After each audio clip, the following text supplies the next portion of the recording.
Le courrier des lecteurs. La 2 fait l'affaire. Décidément, France 2 nous offre de beaux moments de fiction. L'affaire Salengro, diffusé mardi 14 avril, est un remarquable téléfilm tant par la réalisation que par le jeu des acteurs. Cela m'a permis de découvrir une période de notre histoire récente que je connaissais très peu. En fait, la télé, ça s'allume, et les livres, ça s'ouvre. Donc il y en a un tout petit peu marre qu'il y ait des téléfilms historiens sur la chaîne publique, alors qu'on nous enlève Clara Scheller et David Noland. Pensez aussi à ceux qui n'aiment pas trop ces fictions, parce qu'il y en a un peu marre. Si vous voulez apprendre l'histoire, ouvrez les bouquins. Ils servent à ça. Ensuite, Zooméo ou pas Zooméo. Dans votre article sur la télé Tirelire, vous présentez sous la photo du jeu Star Six Music Karine Ferry et Zooméo. Erreur, c'était Alex Fighter. Putain, parce qu'il s'est trompé d'un nom. Sous le bonhomme, ça y est, tout de suite quelqu'un écrit, quoi. Il y a quand même des sujets, franchement, qui dépassent les gens. On s'en fout que ce soit Alex Fighter ou Zooméo, de toute façon c'est de la merde cette émission. Ils nous promettent des thunes et puis on la gagne jamais. Ou alors il faut appeler 500 fois pour les gagner. Donc ce qui rembourse le coût d'appel du téléphone que vous avez passé. Ensuite, violent débat. Dans votre dernier numéro, vous publiez un article sur la violence des séries télé et je trouve normal que vous le fassiez. Le CSA dénonce cette violence. Si l'on suit sa logique, il pourrait supprimer le journal télé qui montre des cadavres lors d'attentats, de catastrophes naturelles. Arrêtons l'hypocrisie, puisque ces séries sont interdites au moins de 10 ans ou 12 ans, le JT devrait l'être aussi, non. Alors là, je suis entièrement d'accord, il faut arrêter de prendre des gens pour des cons. Parce que bon, on nous sermonne comme quoi un épisode des experts ne peut pas passer parce qu'il est interdit au moins de 12 ans, alors qu'un quart d'heure avant, on a vu plein de cadavres à la télé suite à un attentat terroriste, donc là-dessus, pour une fois, je suis d'accord avec un des courriers des lecteurs. Mais bon, c'est peut-être pas là qu'il faut écrire, c'est carrément au CSA, parce que eux, ils n'ont pas d'oreilles. Quand la pub pollue, j'en ai ras-le-bol des coupures publicitaires qui viennent polluer nos séries. Dans le dernier épisode du Dr House sur TF1, il y a eu pas moins de 3 coupures pub. Faut le faire quand même, c'est un épisode de 40 minutes, quoi. Mais alors le pire, c'est que vous savez pas, c'est qu'en Allemagne, eux, ils ont au moins 4 à 5 coupures pub par série télé.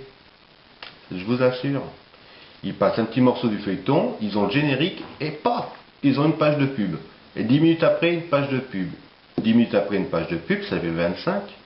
10 minutes après, une page de pub, ça fait 35. Et juste avant la fin du générique, ils recoupent. Et après, ils vous mettent la fin du générique avec la fin du feuilleton, évidemment. Donc, on est quand même bien lotis en France. 3 pubs face à 5 en Allemagne. Comme quoi. Alors, énième appel à TF1. Les semaines et les mois passent. J'écris comme beaucoup à TF1 pour leur conjurer de diffuser les Feux de l'amour le mercredi, en lieu et place de ces énièmes rediffusions de Julie Lescaut. Je suis pugnace, je réécrirai s'il le faut. Soyez-en sûrs. Nous, on s'en fout de toute façon. Qu'il y ait les Feux de l'amour ou Julie Lescaut, on regarde quand même pas la télé le mercredi, vu que c'est hyper naze. Remettez-le les Feux de l'amour, quoi. Franchement, allez-y, 5 épisodes par semaine, c'est pas non plus la mort. En plus, on retard 3 ans TF1 sur les Feux de l'amour. Ensuite, Valérie, la fée de DNCO. Je félicite Valérie Damido pour son émission DNCO Une semaine pour tout changer. J'apprécie sa façon de décorer les intérieurs des candidats. Le résultat est magnifique. Valérie est une véritable magicienne, et blablabli, et blablabla. Alors moi, franchement, je trouve ça dégradant, quoi. Il faut une semaine pour tout changer. Il prend combien de temps, le mec des maçons du cœur, pour refaire une maison? 3, 4 jours. Il refait la maison, il refait pas le tapis de sol. Oh là là. Enfin, chacun a après ses moyens après. Allez, les trolls. Feignanter devant la télé le dimanche après-midi est un plaisir.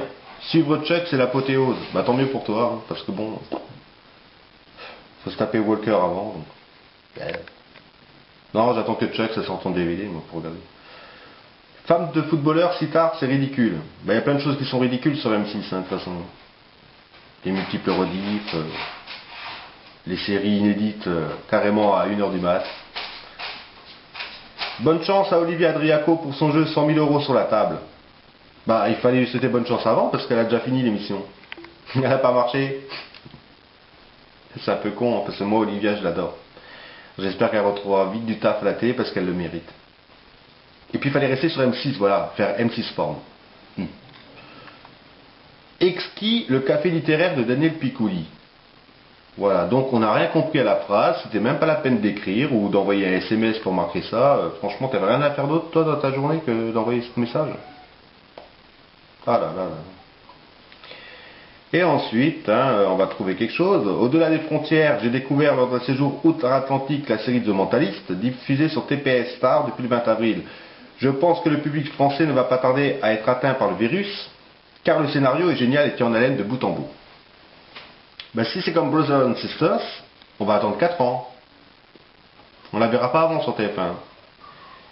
Donc ben voilà, c'était le courrier des lecteurs.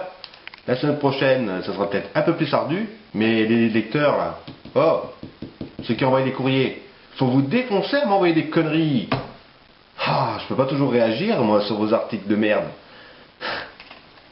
À la semaine prochaine pour le courrier des lecteurs.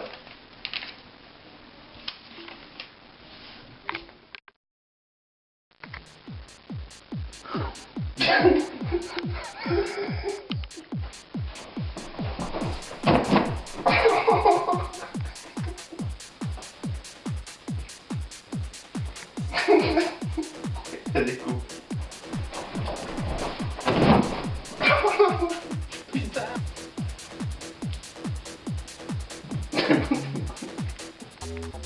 Et voilà, Culture Série, l'émission numéro 8, c'est déjà fini pour aujourd'hui. Bah oui. Soyez pas triste, on se retrouve quand même dans des petits moments comme ça de la semaine. Et puis n'oubliez pas, Culture Série, c'est... Voici venu le temps des rires et des chants. Dans l'île nos enfants, c'est pas tous les jours 20 ans. C'est le pays des séries multi-rediffusées. Dans l'ordre, dans les ordres, mais c'est pas ça le principal.